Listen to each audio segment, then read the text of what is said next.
2017 is in the book. So many movies to talk about, but which were the ones that rose to the top of the pack? Roth and I have our 10 favorite movies of 2017 right now.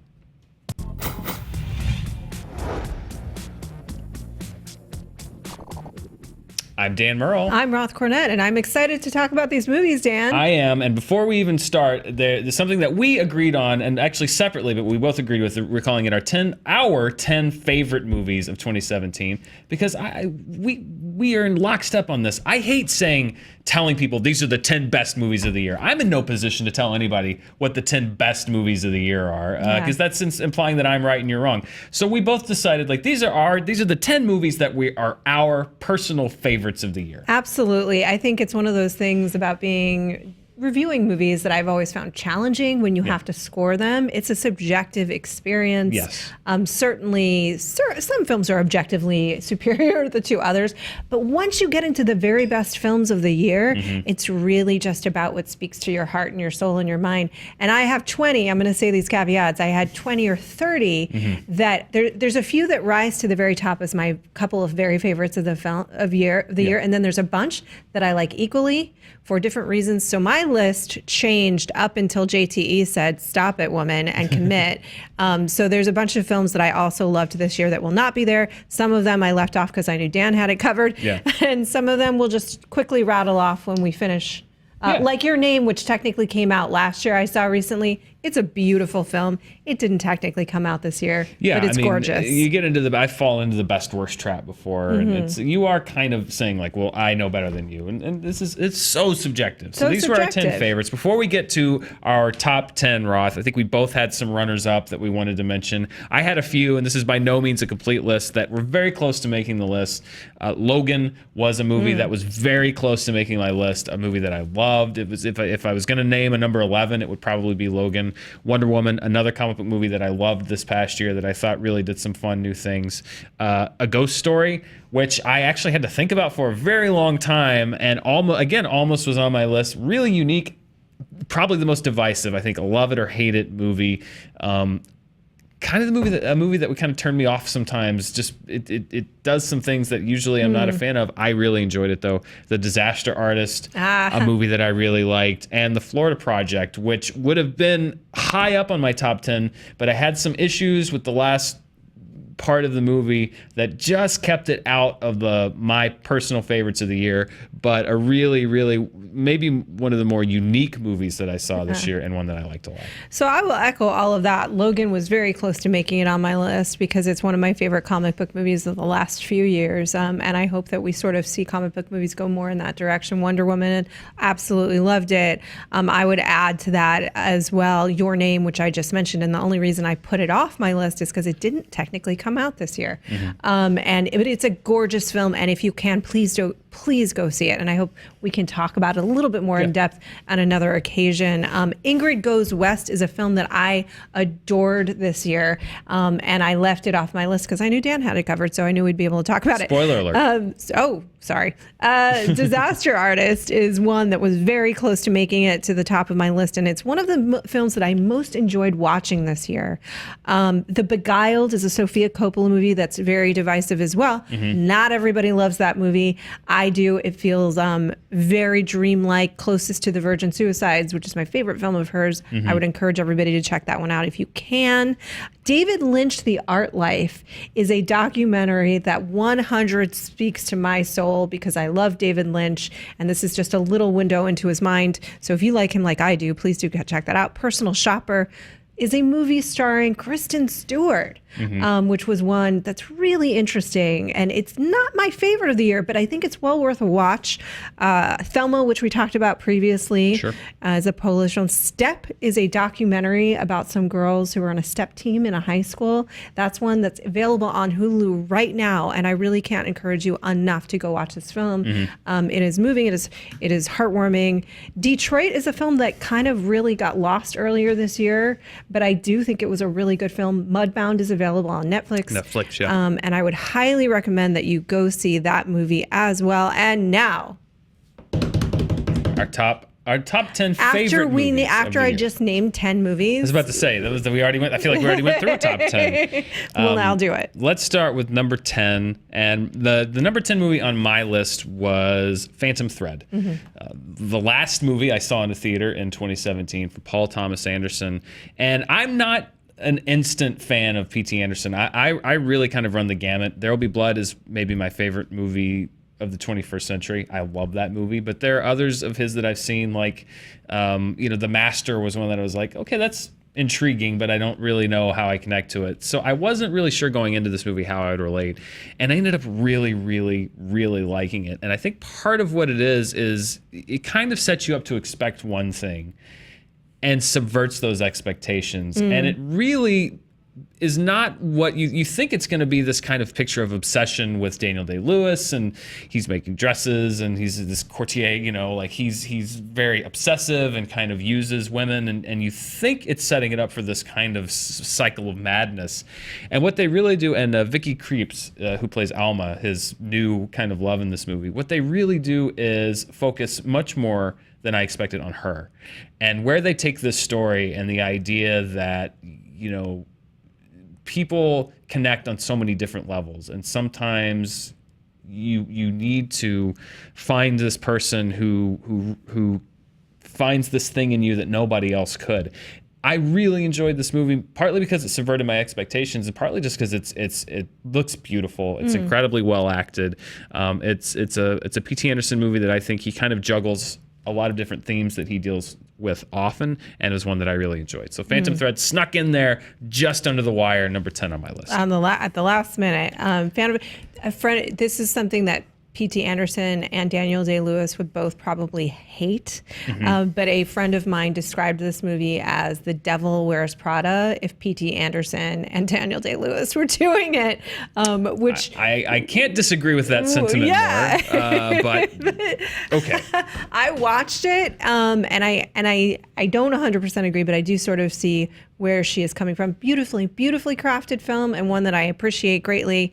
But my number 10 favorite film of the year was one that sort of went under the radar. Very few people saw this, and I would have missed it too, but Sasha Perl-Raver loved it and gave me the screener and said, check it out. It's called Film Stars Don't Die in Liverpool. This is produced by Eon, who usually does Bond. James Bond, yeah. And this is about a real actress named Gloria Graham and her affair with a younger man named Peter Turner. He's 27. I don't know how old she is. She would never tell you. And it's told non-linearly, and these are just beautiful performances from Annette Bening and from Jamie Bell. And Annette Bening, I have to say, never gets her due. She is the Roger Deakins of actresses. I mean, she's a sleeper pick for a nomination this year for the Oscars. Of course, but she never wins. She never wins. American Beauty, people are like, she's got it in the bag. She didn't win that year. She seems to be the person that has Oscar buzz every year and never wins. She does. That's why I'm saying she's the Roger Deakins, and man, I would love her to get her due, because this is a performance in which she is capturing the essence of this actress from a different era. And so she's doing the voice of an actress from that era, if you know what I mean. She raises the pitch. It's a bit breathy, and it never feels false. You never are thrown out one time. It never feels it's an affectation that that actress would have had. It's a love story that works because you like both of the characters and you're rooting for them. But I won't spoil anything that happens in the movie. I mean, it happens very quickly that she's ill. And then it follows the journey of their love story and then sort of what's happening for her at that point in her life. Yeah. Gorgeous film. There's some sequences which cut from one time period into the next within the frame, almost, or just a door closes and it opens to another time period. Seamlessly done. Just really beautiful. Check it out if you can. I'd love to. It's not even playing anywhere in LA that I can find. So I need to seek this movie out. I think it had a pretty brief Yeah, it just fell under the radar. Maybe it'll get some awards buzz. We'll see. Number 9 on my list is a movie that I saw. It was not at the year-end crush, but it's a movie that stuck with me. It's called Ingrid Goes West. This is a movie that stars and was produced by Aubrey Plaza. Aubrey Plaza actually had a really good year as a producer. She had a couple movies hit theaters that she kind of spearheaded. She plays this person named Ingrid, who's very obsessive and kind of goes to California to meet this person that she has sort of become obsessed with on Instagram. And again, this is a movie that could have kind of gone in a Fatal Attraction sort of way, where you have an innocent victim and this crazy person, and it's setting you up to go that way. And the reason that it makes my list is that it actually really goes in a direction that speaks so clearly about the value of authenticity in society right now, and the dangers of being someone who's inauthentic.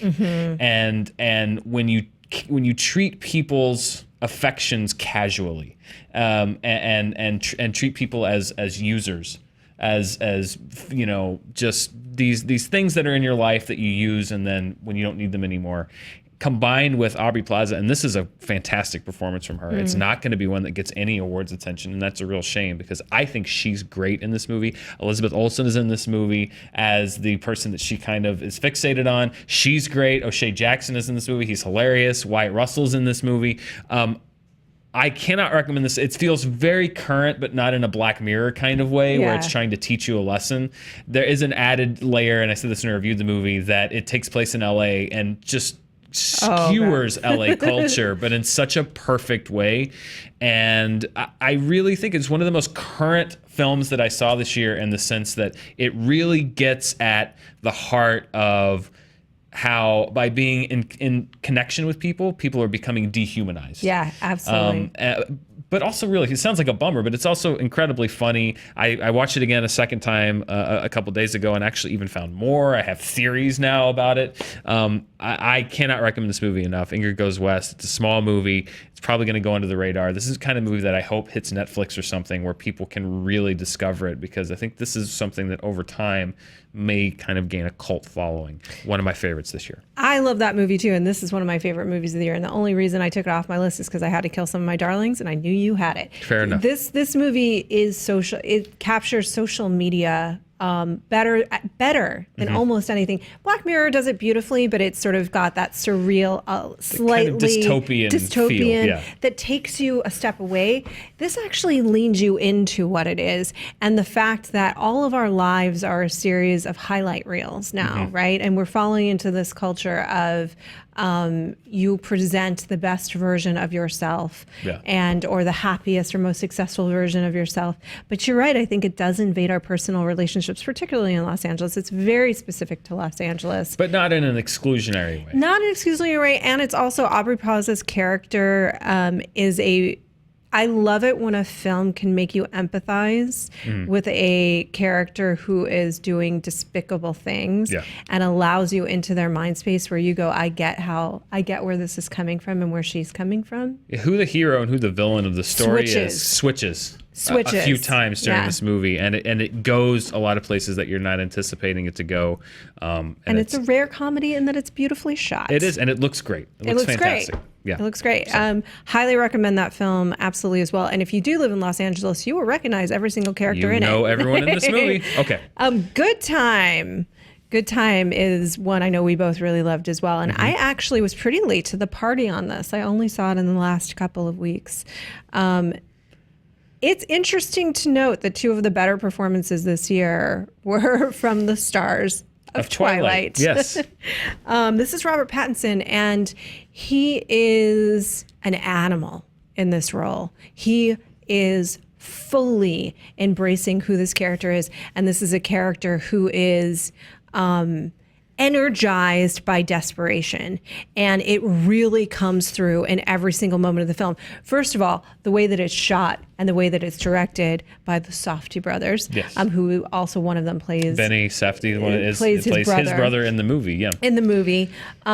This is a man who was 100% energized by pure desperation by his circumstances, and so he's a really unlikable guy. He does despicable things. He is manipulative.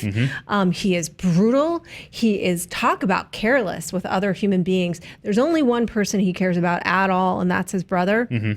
And that's what allows you to empathize with him just enough to go on this journey with him.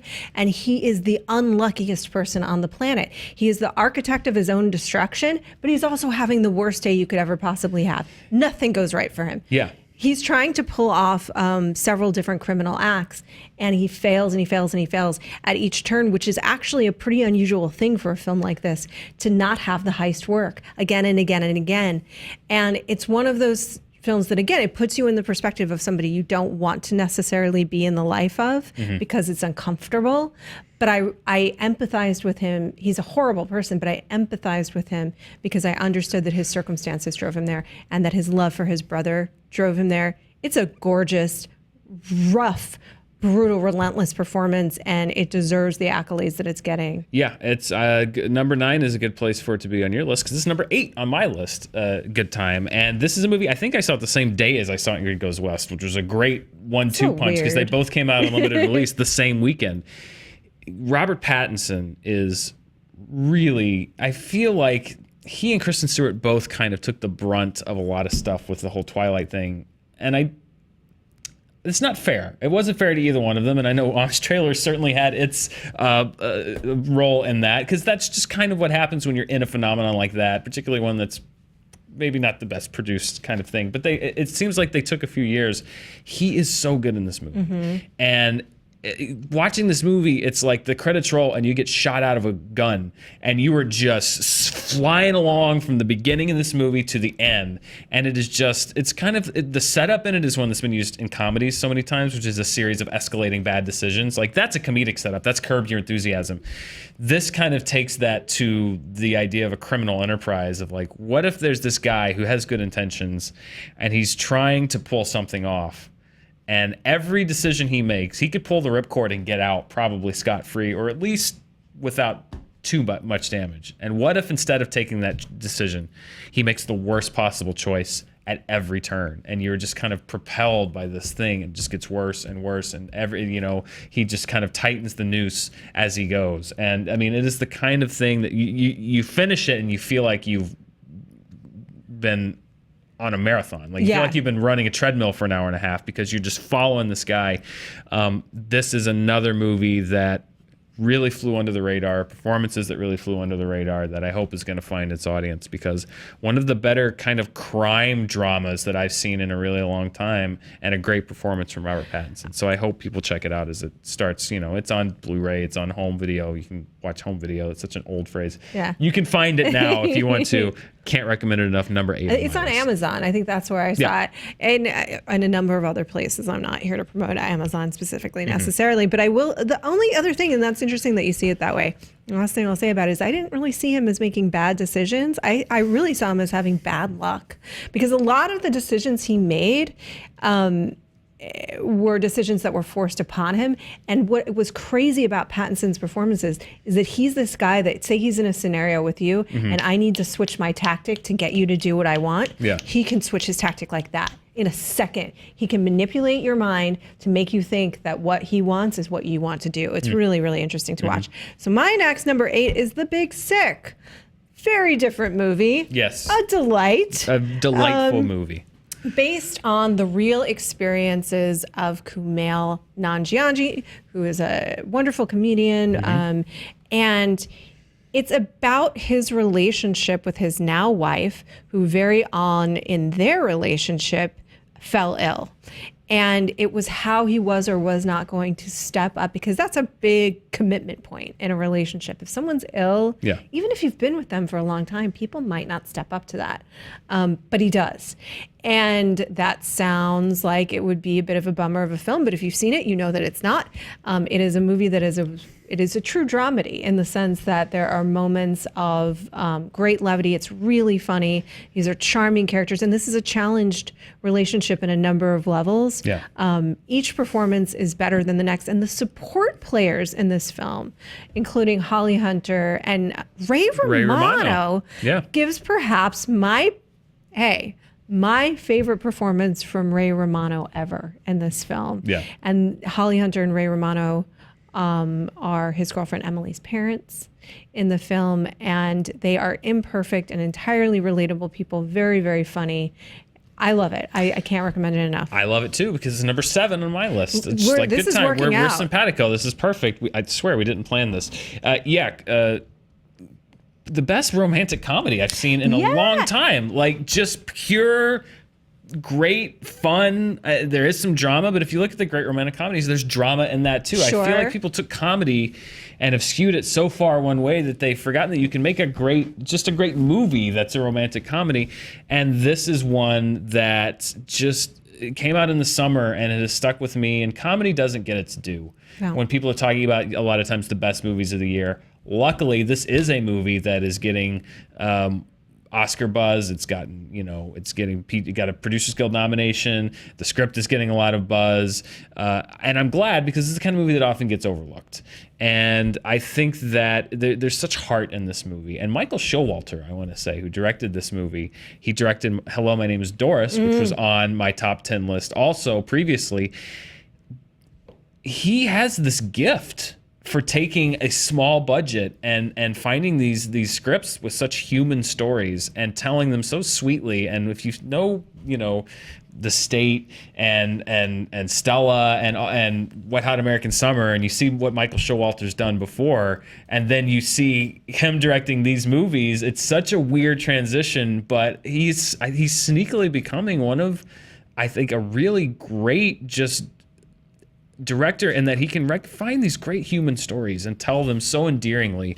Kumail, Emily V. Gordon, his wife, putting together their story, and I can't imagine what that's like to try to write the story of your life for a movie, and you have to take creative license with your own life, and yet honor it enough so that your spouse doesn't get mad at you. Yeah, or that you don't get mad at each other. Yeah, it has to be surreal. I agree 100%. Holly Hunter getting a lot of Oscar buzz. Ray Romano should be. The Big Sick was just one of the most kind of just fun, delightful laugh. I mean, Kumail's got a line in this movie that has kind of become famous as like the line from this movie that it made me laugh harder than any other line in a movie this year. If you haven't, I'll let you discover it if you don't know what it is. But I love The Big Sick. It's a great movie, one of my favorites. Kumail is just one of my favorite comedians. I'm so glad that you mentioned Hello, My Name is Doris, because that was one of my favorites from last year as well too. And that it's a romantic comedy, because I was complaining the other day that we don't get enough romantic comedies anymore. And there you go. We got a great one this year. Sick. Another not romantic comedy, though there are a few comedic moments in it, but certainly a great romance is Call Me By Your Name. Yes. Which is my next film. Now, the person that I think is ultimately going to get the most buzz around this film is Timothée Chalamet. And it's a love story that takes place over a summer in Italy with a young man in a journey of self-discovery, as adolescents are, and is falling in love. He falls in love with Armie Hammer's character and is falling in love in a way that is, this is what I really like about this film. And I know that we'll talk about it again more. It's really messy. And that's how love feels. There's this comedy show that I watch called Crazy Ex-Girlfriend, and they do a song in which they use this line that life doesn't make narrative sense. And it doesn't. And so one of the things that this film does, like films of the 70s, is that, and I think we talked about this a little bit in our review, it'll cut just before or after the point that you think it should cut in a normal film. It leaves you a little bit in a dreamscape of the summer in Italy. It's a little bit elliptical that way and lyrical that way, and it doesn't feel perfectly formed. And that's how being a teenager and falling in love feels. It's confusing and it's difficult, and it's particularly difficult in this case because this young man is discovering his sexuality. He is seemingly on paper interested in women and men, and it doesn't really matter at the end of the day, because the point is about connection. And that's what this film really captures, is connection and the challenges therein. You're right. I have a lot of stuff to say about Call Me By Your Name, but we'll wait till later because it might pop up on my list later on. So I'll just go on to number 6, my number 6 movie of the year, which was Denis Villeneuve's Blade Runner 2049. That's convenient because it's my number 6. Oh, great. Well, then let's just talk about it. This was with respect to Christopher Nolan and Dunkirk, which I'm sure a lot of people will mention not being on either of our lists. As we said, there were a lot of really good movies that came out this year. Dunkirk was one of the ones that I enjoyed. But with respect to Dunkirk, I thought that Blade Runner 2049 was the most stunning use of the cinematic art form, as far as like every shot in this movie is composed and planned and detailed in such a way that for me it was the best theatrical experience of the year, in the sense that like I'm watching a piece of art that was constructed to be watched on as big a screen as you can find. That aside, that's great. You add into that, I think it did the impossible thing of following up Blade Runner, a movie that people love, that people had questions about, telling its own story and a compelling story while weaving in a way that made sense and wasn't forced, these characters, mainly Deckard and Harrison Ford, from the previous movie, and telling a new story that also was tied to the original. I'm very impressed with how they did this in this movie. I don't know how they did it, because it would be so easy to kind of bring Deckard back and it doesn't make sense why he's there and there's no reason for him to be there. And the story that they came up with, it all made sense. And this is a movie, and I said this when it came out, and people said, you got to give it time. And I've seen it again, and it's been a few months since I saw it. I like this one better than Blade Runner. Okay, I'm not going to say that. I admire Blade Runner. I admire the artistry behind Blade Runner. I rewatched it right before I saw this movie, so it's fresh in my mind. There's a lot of things that I love about Blade Runner, but as an overall experience, I think that I like this movie more. And this is the movie that really stunned me the most, just from a cinematic standpoint this year. Add in what I think is great acting, great directing, a story that made sense and progressed the storyline of this universe and expanded it. I love this movie. It's obviously it's on my list. So Blade Runner, I love Blade Runner, and I'm one of the people that, over the years, particularly before this one came out, people talked a lot about Blade Runner as overrated and so on and so forth. I have never I just can't disagree more with that assessment. I think it's one of the most important films in film history, and worthy of that, and beautiful, and rich with questions, and beautiful, and it harkens to film noir. It is a film noir. It's one of the greatest film noirs. So anyway, I won't agree that I like it better than Blade Runner. Fair enough. But however, I did love it, and I would agree with you. There's some criticisms out there about this film that I'm really thinking a lot about, and I take sort of to heart, because this is a film that has been made in a different era than Blade Runner. Sure. And I think that there are some critiques of certain choices and who was cast and the makeup of the cast and things like that. Not that anyone dislikes Ryan Gosling or Harrison Ford, but there are some critiques around the film, around sort of the portrayal of women and different things like that. And, how multicultural the cast is or is not, that I think are really fair criticisms. And I've really thought a lot about that. And I would add that I think that Denis Villeneuve is, to me, really one of the great directors. I think when all is said and done in 30 years, we will look at him as that. Yeah. And this is a beautifully, just stunningly directed film. This is Roger Deakins shot this film. You talk about every frame of painting. Yeah. You could pull out any frame of that and I would want it painted on my wall. And it is not only visually beautiful, we had the editor in, it's beautiful. Every single filmmaking aspect of this film is done with excellence. It's beautifully edited. The score, the cinematography, the visual effects that are there, the practical effects, the fact that they got away with so many practical effects. The performances are all remarkable. But I will add that what Blade Runner did, where I really, really, really appreciate and love this movie, is that it didn't get lost in the minutia of the questions of the first film, which were... It wasn't a series of revelations. Yeah, it isn't, is Deckard or is he not a replicant? And I said this in our review, it's that it doesn't matter if he's a replicant or not, because this is a film exploring humanity and connection. And I think the Ryan Gosling relationship is so well done, because it takes that to another level of what is connection and how does it work and how do people respond and become things to and for each other out of love. Right. So I think this is a rich movie that you can watch again and again and again and again and get more and more out of. And for me, it is, like you, the number one, without question, no doubt in my mind, the number one cinematic experience of the year. Yeah. If you talk about the art of cinema, it is this movie. You need to see the artistry behind it. The artistry of cinema itself, you need to see this movie for that, but it will give you so much more. Yeah. I absolutely love Blade Runner. I did too, and it's number 6 on both of our lists. Getting into the top 5, my number 5 is from a director who made one of my already favorite movies of the 21st century, In Bruges. Martin McDonagh, 3 Billboards Outside Ebbing, Missouri. There are some, I'm a sucker for a well-written script, and I'm a sucker for a great cast.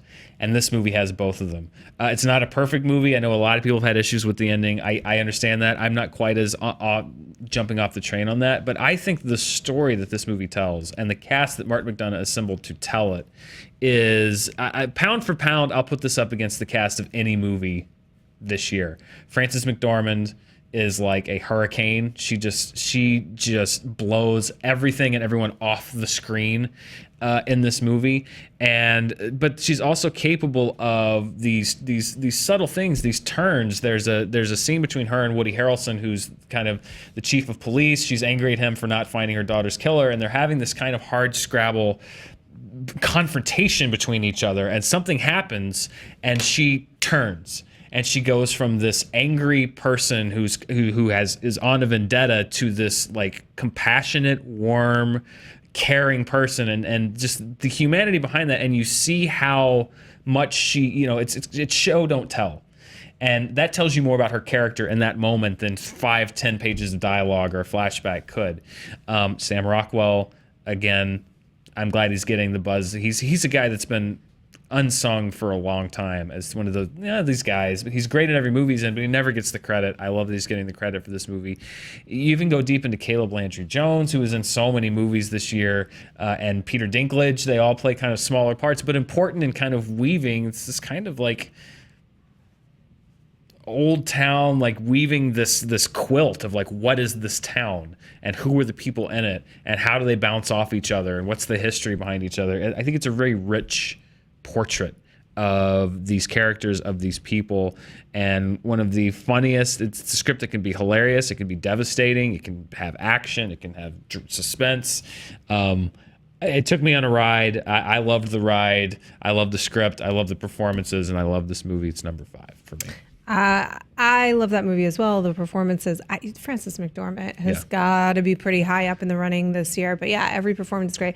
Martin McDonagh, we've talked about him before, In Bruges, and I continue to love Seven Psychopaths. This is another great one from him. My number 5, though, is The Florida Project. And this is from director Sean Baker, who I think he is sort of rising in prominence, but I think I'll be interesting to see where his career goes, because I don't think he's ultimately going to make the kind of movies. If he continues on the path that he's on, he's perhaps not going to make the kind of movies that are really fully commercially accessible. He's not going to get handed a Jurassic Park. He's not going to get handed, and I don't think. And cut to 2 years from now when someone pulls this clip up. That would be exactly the weirdest that would be the craziest Jurassic Park movie ever made, and I kind of want to see it. But in a weird way, it would kind of make sense with this movie. It would be so great, right? Yeah. So he does, I think what he does is filmmaking as voyeurism, right? Which is what it is, ultimately. When you're watching a movie, it is this entryway into other people's lives, and some filmmakers play with that more than others. He really plays. It's not just slice of life. It's really like you are watching something that people wouldn't want you to see.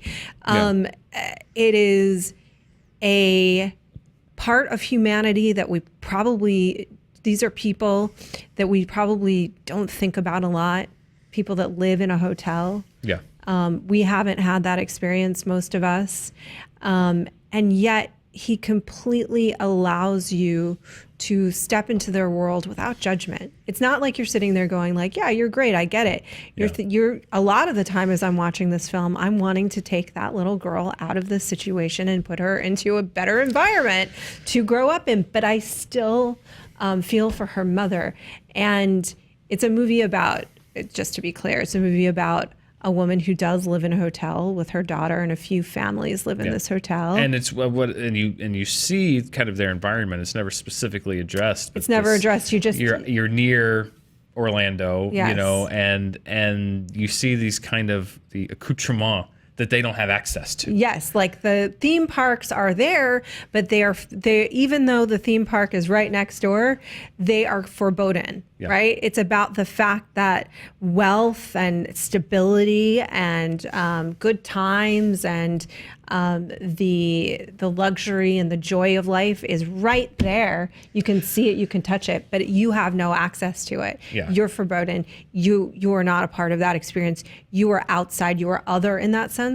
And there's a term police use. I don't know if you know, it's a horrible term that they use if, say, like a prostitute dies. It's called NHI, no humans involved. That is the ugliest thing I think I've ever heard. And what I love about this movie is that it will never allow anyone to accept that term, because these are absolutely humans, every single person in this movie. And this is the crazy thing too. It's this really upsetting circumstance. Gorgeous. Beautiful. Beautifully shot. It's Florida. It's full of color and saturated color, and it's this pink hotel. And Willem Dafoe is in this film as sort of a patriarch figure. A lot of award show buzz. But very, very compassionate authority figure. Not a perfect person.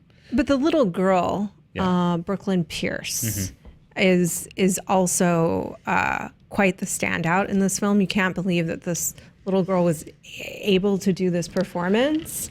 There's one moment where she just loses it. That is pretty stunning. It is an elliptical film. This isn't a film with a really clear narrative. It doesn't have kind of something it's trying to tell you. It's just trying to immerse you in this experience and allow you to have your own human experience with it, which is kind of what he does. Yeah, when you bring up cinema verite, this is what Yes, they were talking this is what about. It is. And I was definitely wrapped up in this movie, and the most natural performances. You don't even think of them as performances. You don't. And Willem Dafoe is pretty much the only guy that you're going to recognize, except for strangely Caleb Landry Jones, who's also in this movie. It's a weird thing. Timothée Chalamet, Caleb Landry Jones, and Michael Stuhlbarg all being in these movies. In all this of year. the things, they're the Kevin Bacon of this year. The only thing that kept this out of my top 10 was that I was kind of so invested in the style of this movie and in the storylines of this movie and in what's happening to these characters that there is a point in the movie where it breaks that, and it kind of lost me a little bit. I understood the intention behind it, but just personally, it broke the kind of spell that this movie had me under. In a way that I wasn't quite able to overcome enough for it to be up there with me. But obviously it was in my honorable mentions, my runners up, and I think it's definitely a movie worth seeing. And And yeah, particularly with the kids, how you find those kids. It's like a documentary. Yeah, it really is, and it's interesting that you talk about that, because I like the fact that we have some of these filmmakers today, like Call Me by Your Name, that is using asymmetrical sound and editing here and there very subtly. It's not like the Limey where it's really, but that are harkening back to previous styles that are. And we talked about this earlier today. A little less perfect and a little more real feeling than a lot of the glossy films that come out of the studio. I highly recommend The Florida Project. Well, number 4 on my list is one that came out at the beginning of the year, but is on a lot of people's lists. It's a movie that kind of sent a seismic shock through the first 4 months of 2017, and that is Get Out. Yeah. What can you say? This is a movie that if you go back to our original review, it was a movie that I liked and you loved and that I liked and that I enjoyed. But rewatching it, I gained such a bigger appreciation for this movie, because as good as it is the first time you watch it, when you go back and you see the subtlety that Jordan Peele used when he was making this movie, how he plants things that you're not even going to notice the first time. A line of dialogue, a look, a shot, a reaction that pay off once you know exactly what's going on. It's incredible. It's incredible the level of detail to which this movie is crafted. And it's incredible that Jordan Peele and that the people, Blumhouse and everyone behind the movie trusted the audience enough to not telegraph these things and to appreciate the movie in retrospect. That is a risk. That's a risk to leave the audience in the dark for so long about what's actually happening. And it's so well pulled off. I hope that Jordan Peele gets the directing accolades that he has been getting so far, but going up to the Oscars, and gets that recognition, because this isn't just a horror movie. It was sold as one, and that's how you got people in the door, but there's so much going on with this, and separating it from the cultural discussion and the moment. This is a movie that talk about hitting at the right moment. This movie hit at the right moment, and pages and essays and videos have been written and spoken and said about this movie and how culturally important it is, and every single one of those discussions is 100% on point. But cinematically, the detail and the level of care, the look, the structure of this movie, so well done that this was on my top 10 from months now, and it's at number 4 for me. It could easily be higher. Once you get past 10, and 1 maybe, there's really no rhyme or reason to it. But Get Out, just one of the most meticulously crafted movies of the year, and one that you discover something new every time you see it, and you can't say that about a lot of movies. Yeah, I will have more to say about Get Out in a little while. But my number 4 is Okja, which this was on Netflix. Yeah. Which is an interesting world that we are in. It counts. It does. People would say that it doesn't, but it does. This is from director Bong Joon-ho, and if I am mispronouncing that, I apologize. But he directed The Host and Snowpiercer, among other things. This is a film that I turned on, and I don't know why I thought this, having seen his other films, but I really thought it was going to kind of be a family children's story. Warning. Not. In many ways, it is. Yeah. Because, you saw Snowpiercer, yeah. I did, yeah. So structurally, it feels a bit like that, because he's taking you on a journey that is otherworldly. It's fantastical. It's heightened. The world that you're in is very heightened. The performances are, particularly in Okja, the performances are really heightened and big. You got Tilda Swinton. Right. What more do you need? What more do you need? And the circumstances are very heightened. So in that way, it does feel a bit fairy tale like. We're going to get to an actual fairy tale in a minute. However, it really is also about commerce, and business and capitalism, and how that functions in globalism, and how we treat nature and animals as reflective of how we treat ourselves and both of those things, how they interconnect, and each other. I know that's sort of like, you just described life. I did. Yeah.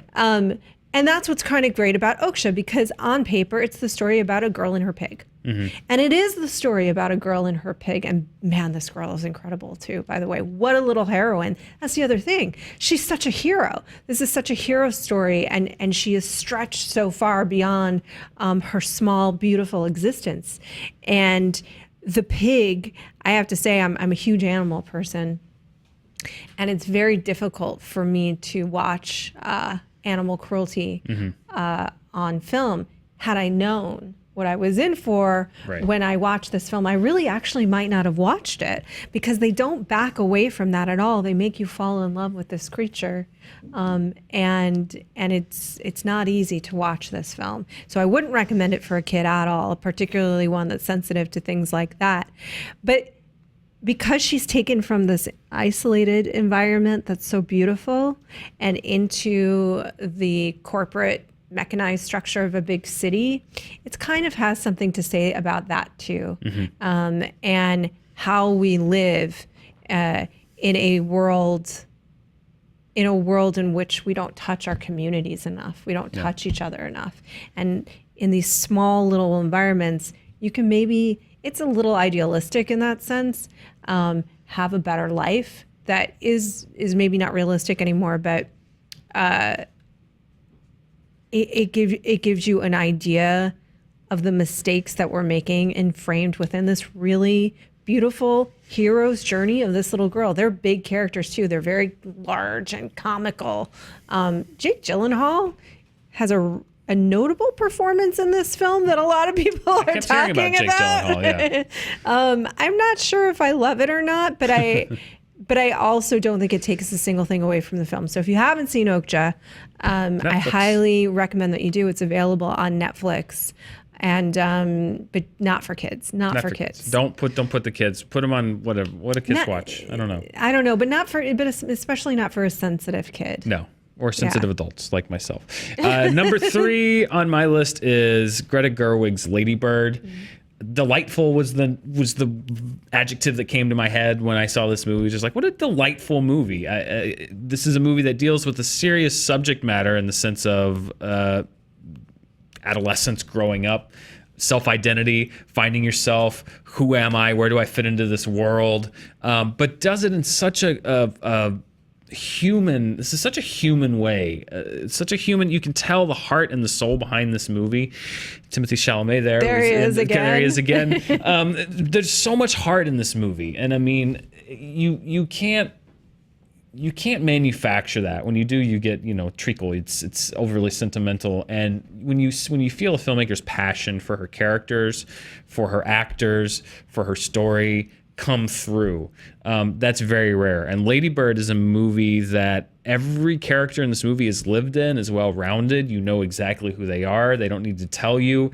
That's through acting, that's through writing, that's through Greta Gerwig's directing. And cinema is storytelling. And Lady Bird, I thought, told such a great story.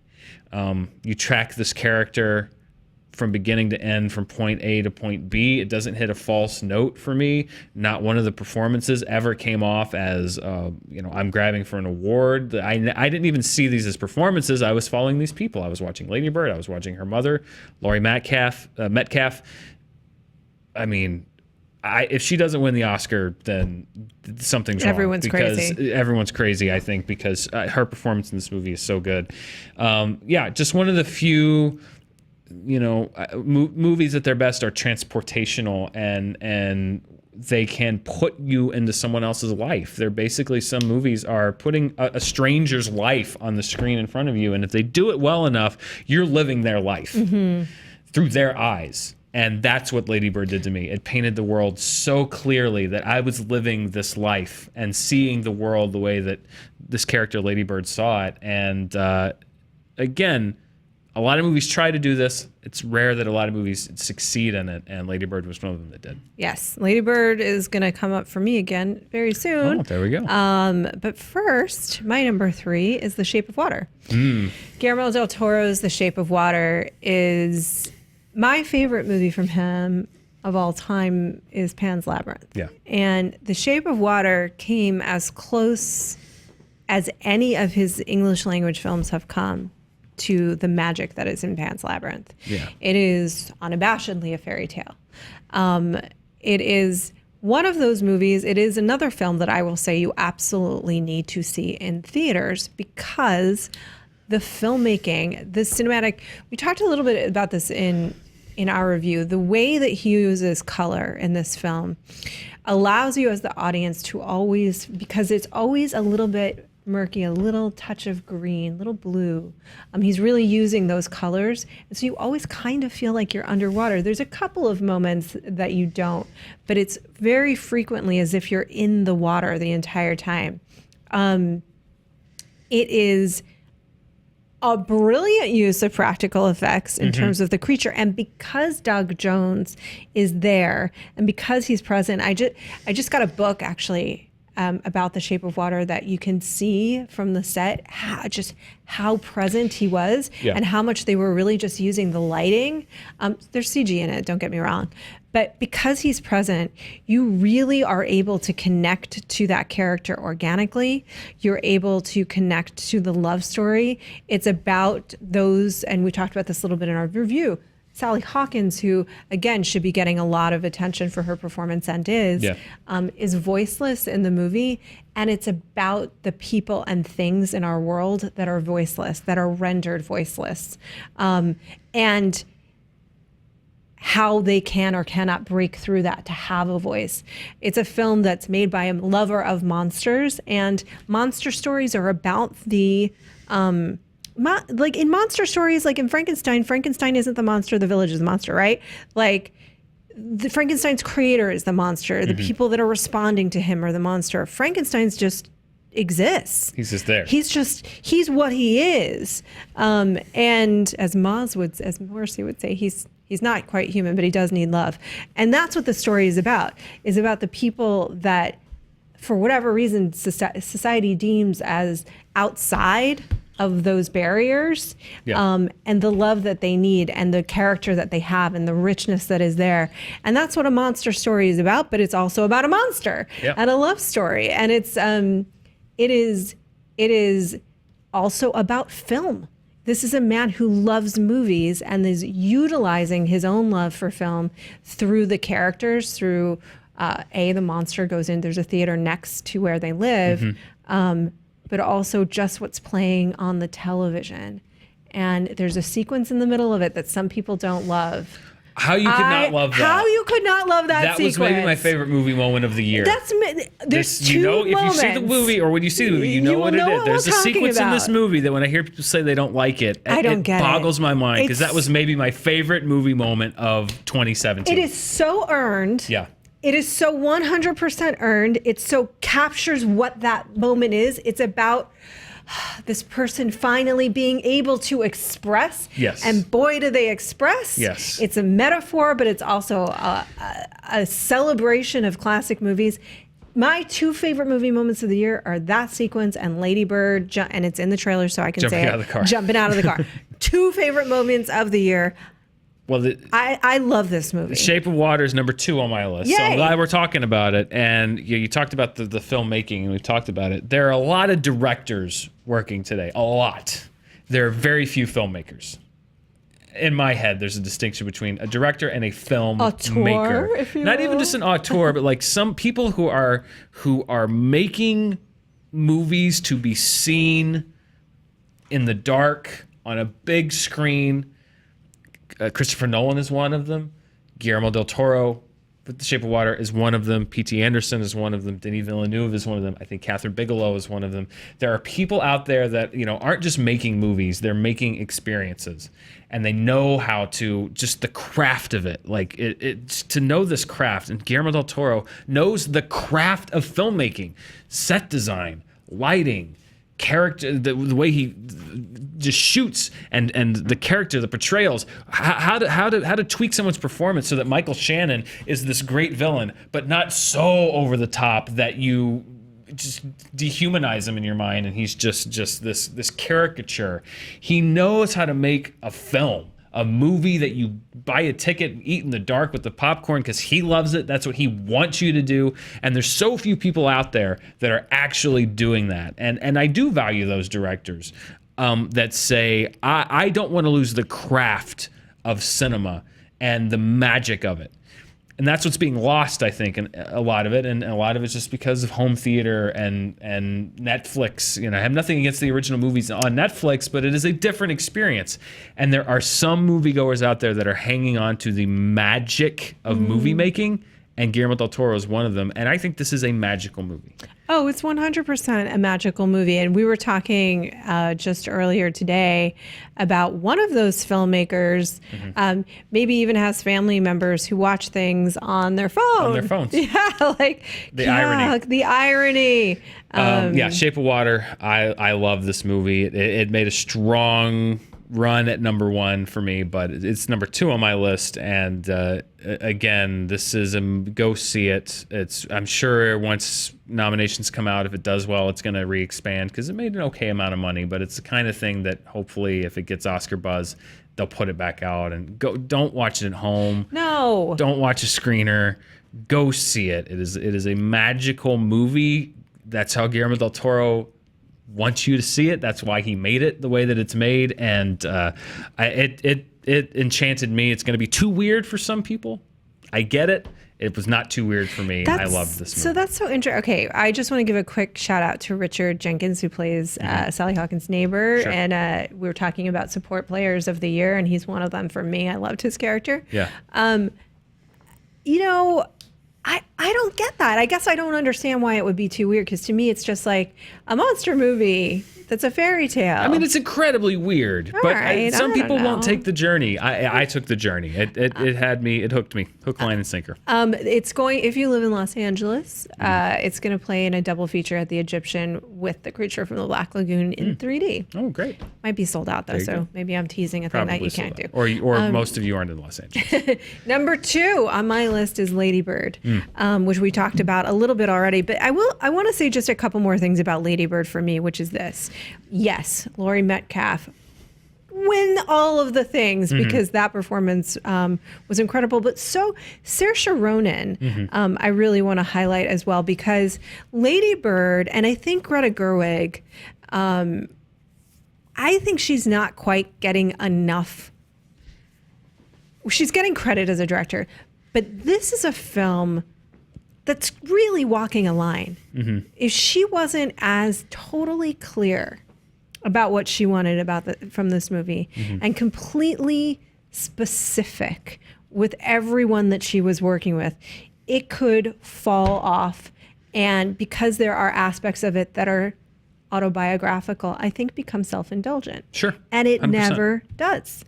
Because I think she is so skilled and specific and controlled as a director. Now, it doesn't feel controlled in the way a Hitchcock movie does, where it's like, every single frame. No, it feels as if there's space for everyone to rise to the occasion. But the Saoirse Ronan character, who is Lady Bird, Sure. is someone who, if Greta Gerwig herself had played that character, I might not be able to relate as well. Well, it's because that's that thing of like you said, self-indulgence. Yeah. Of just like, well, do you just want to talk about yourself? Yeah. And you don't get that sense from this movie. You really don't. It's very subjective as far as not taking sides. Yeah. And that's why I think she's really an incredible, Objective. it's very objective. Yeah. And that's why I think she's a really incredible director, because Lady Bird is the coming of age story of this girl who does a lot of really unlikable things. And yet you're rooting for her the whole time to figure it out, because you remember what it was like to be a teenager and dumb and an adult and dumb, and just be struggling through life. And that's exactly what's happening for Lady Bird. She's a bit of a liar. But you still really are rooting for her to come through. And the other thing that I think is so cool about it is that everyone can relate to these characters. Now, it captures the essence of a mother-daughter dynamic like almost nothing I've ever seen. Postcards from the Edge does it pretty well too. But you can relate to it, I'm sure, in terms of your dynamic with your mom or a parent. And that's what's so magical about this, is because it captures incredibly specifically drawn and richly drawn characters, and yet it feels universal at the same time.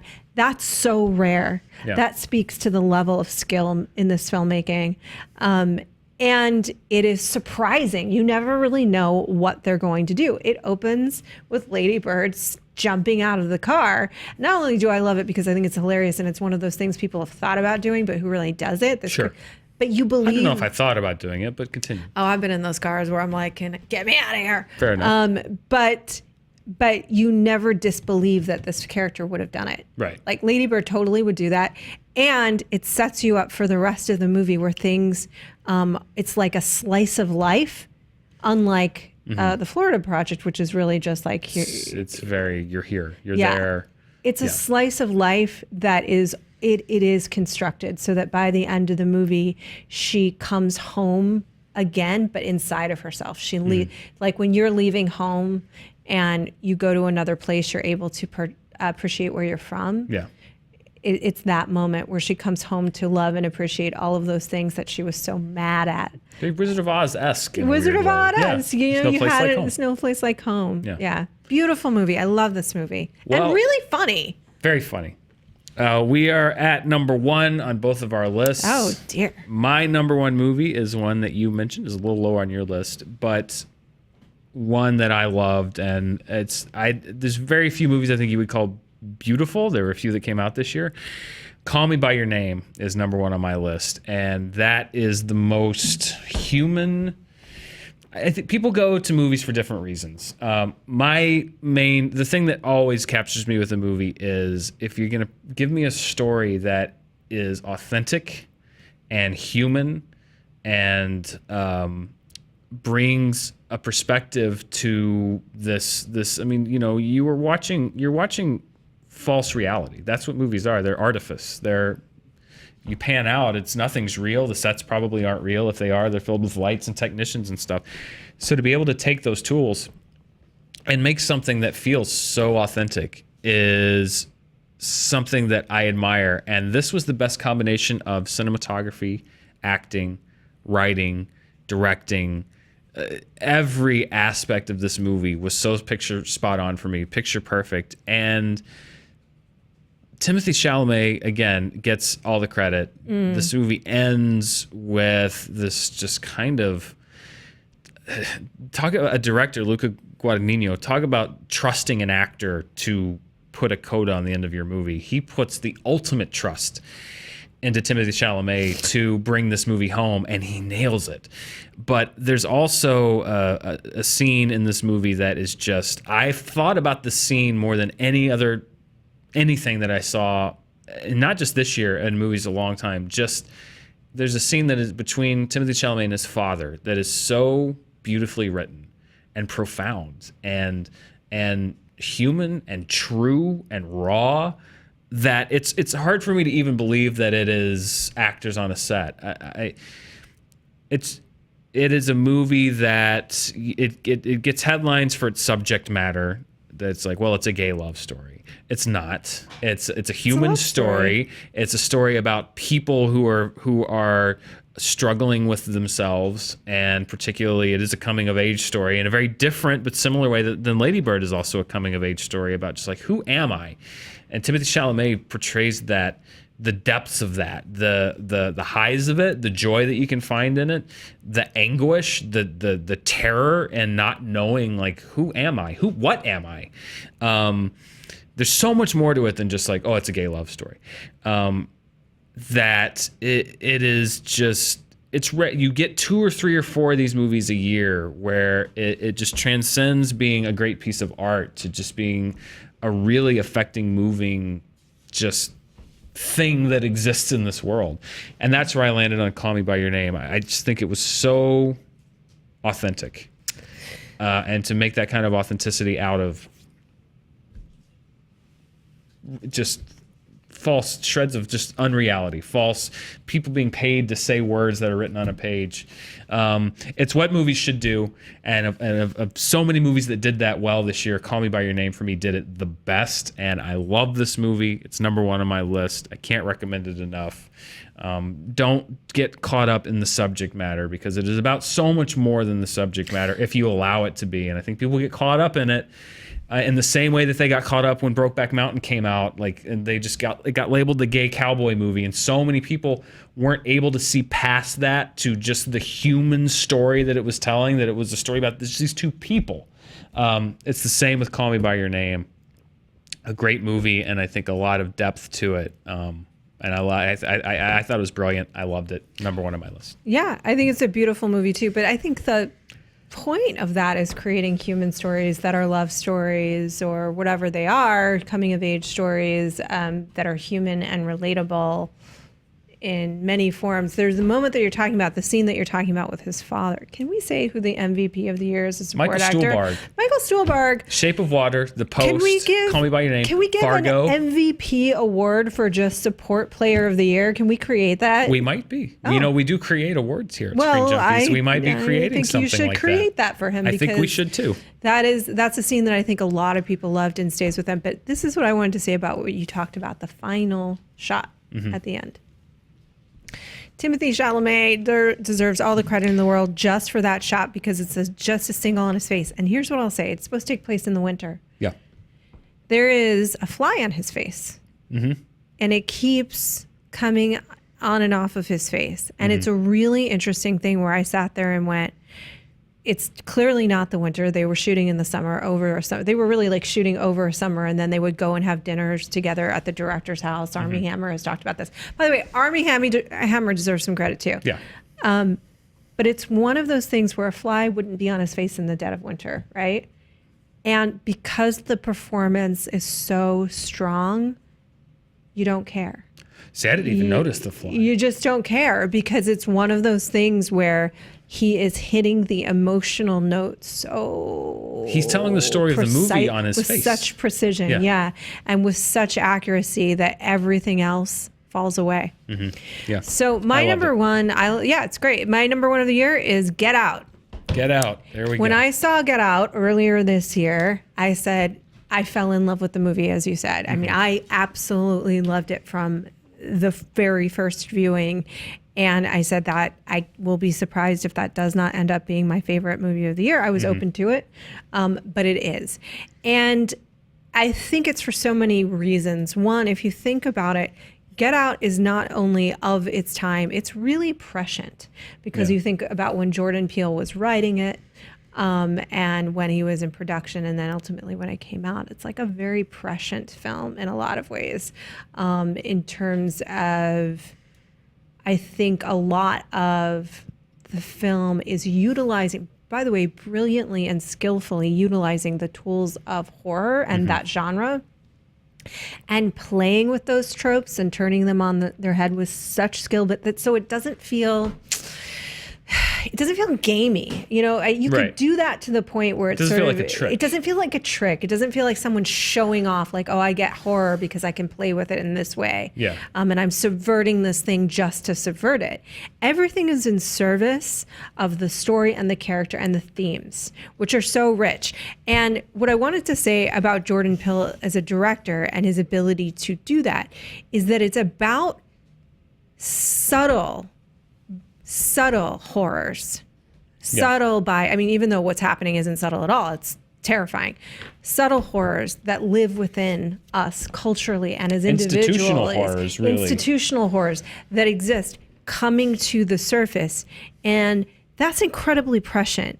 And that's incredibly, but it doesn't, it's also sort of not a lecture. There's nothing pedantic, there's nothing where there's nothing proselytizing. It is simply an exploration of truth, and it is an exploration of humanity, and it is also funny. I mean, this is not a movie that is a comedy, but there are moments of humor in it, like there are in great horror movies. Sure. What's so interesting to me is that he is able to play with so many different elements of horror, and that I grew up a horror fan. I don't know if you can tell. So the fact that he's able to play with so many different elements of it is impressive to me. There's a difference to me between, like we were talking with Lee Winnell, who's Insidious and Saw, of feeling horrified and feeling scared. and feeling terrified, Right. feeling that visceral terror. He brought a movie called Under the Skin with us, Lee Winnell. Sure. I'm going to make Yeah. a point, in which there's a sequence in which Scarlett Johansson's character leaves a baby on the beach. Mm-hmm. That is the pure horror of a feelingless, empty, devoid of compassion act. This is a movie that takes a feeling of lingering horror about human nature and plays with also jump scares and terror and the other tropes of a horror genre. And it is incredibly well crafted. And like you said, it is incredibly layered. He is leading you along this path with complete confidence and skill. He knows what he wants and he executes it. And everything you need to know is there. You just don't know that you're seeing it Yeah. at the time that you're seeing it. And you go back and and we're all hypnotized by our own biases. We are, and it's a really just so many different levels. I mean, just comedically, artistically, directorially, so much going on in that movie. Yeah, it leaves it's you still done asking really well. questions, not just about the world, about yourself, about the character of the world that we're in and the culture that we're in. And it's a good movie. And it's a good movie. Entertaining. And if you've seen the alternate ending that's on the Blu-ray, I don't want to spoil it, but if you've seen it, it's also, again, it just kind of shows you instinctually that Jordan Peele knows when to let the foot off the gas and when to press the gas, because I don't know if it was the original ending, but certainly an ending to that movie would have driven it really almost like a stake in your heart. Yeah. But I think he knew enough to know that it wasn't the best choice for the movie. It would have been more affecting in certain ways, but it also would have been less affecting in certain ways, because I feel like there would have been a sense of just uncomfortable, just not displeasure with it. Yeah. Almost in the way that Black Mirror can, I think, go overboard sometimes. And I think, again, Jordan Peele is a director who knows when to play with the audience, how much to toy with them, but also when to kind of take his foot off their neck and let them breathe, whether that's in the middle of the movie or at the end of the movie. And I can't wait to see what he does next. Me neither. Because if he can continue to kind of balance this thing of saying something really concisely and importantly and comedically, but also, make these really entertaining movies. He's a director that I can't wait to see. That's what he says he wants to do. He says he wants to do the continued social commentary horror, but it's one of those things. He's got such a great voice, and I'm glad this is his directorial debut. I'm glad we have it. I like you in terms of when you're talking about Call Me by Your Name. This is a really good movie. It is. It's just a really well done, well made movie. And it's entertaining and it's fun to watch, but there's 2 million other layers beyond that. And that's why it's my number one of the year and has been for the whole year. But you let us know. Maybe we missed some movies. There's still about 20 on my list of little ones that I want to see. We'll never see all of them. I feel like we've made our own movie at this point. Good Lord, we've been talking forever. But that's because these movies are so great. That's our 10 favorite movies of 2017. What did you think? What were your favorites? What'd you like? What'd you not like? I know that there's some on our list that you didn't like, and there's some that are not on our list that you did. And we're going to hear a lot of, how did you not talk about whatever it is? You can never talk about all of them. So many great movies this year. Ones that we talked about, ones that we didn't, and terrible ones that will never sniff any of our lists that no one can disagree with. But that's a whole other video that we're not going to do. Because why talk about the bad ones when we can talk so much about the great ones? I didn't see a lot of the bad ones. I did. I'm Dan Murrell. I'm Roth Cornet. Thank you for watching our list of our 10 favorite movies of 2017. And stay tuned, because we're going to start looking at and reviewing all the movies of 2018. What of those movies are going to be in our list a year from now? We'll find out. Stay tuned right here on Screen Junkies News. Thanks for watching.